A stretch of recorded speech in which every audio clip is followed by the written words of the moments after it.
Sa halagang 88 pesos lang, pwede ka nang magnegosyo. Pwede maging doble at triple yung magiging kita nyo.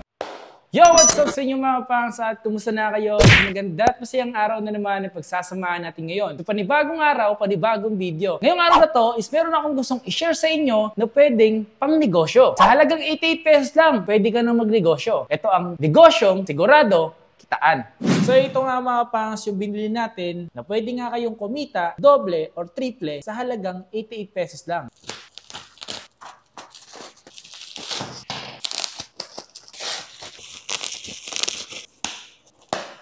Ang tinutukoy ko nga pala sa inyo mga pangs na negosyo, maliit ang puhunan, doble at triple ang kita. Pwede nga pala kayong pumili. So meron nga pala silang 3.7 liters sa halagang 88 pesos lang. At meron din silang 16 liters sa halagang 249 pesos lang. So ang pinili ko nga mga pangs is 16 liters na. Para sa ganon, mas marami tayong maibenta.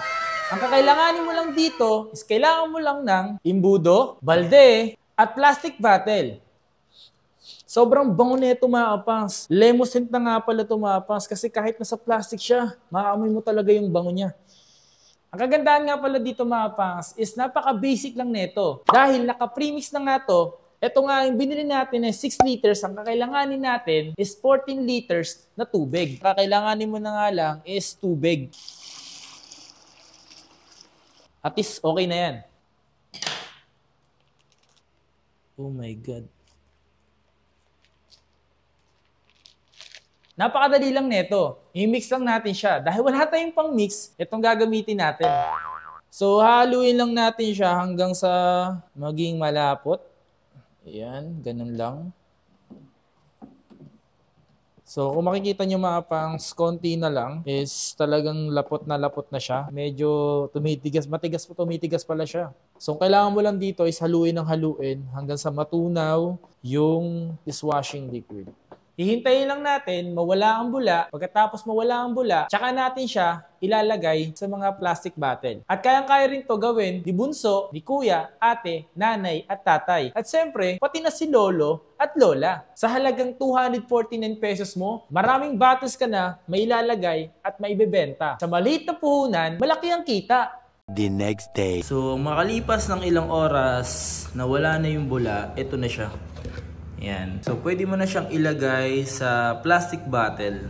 Wala na yung mga bula-bula niya.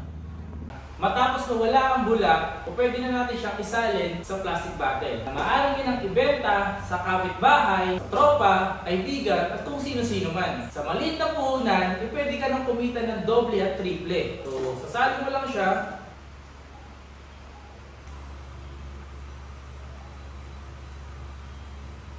Magawa na nga tayo ng dishwashing liquid. Galing yan sa Siksik DIY Dishwashing Liquid. Ito na yung pagkakataon mo na magnegosyo sa murang puhunan. Doble at triple ang kita.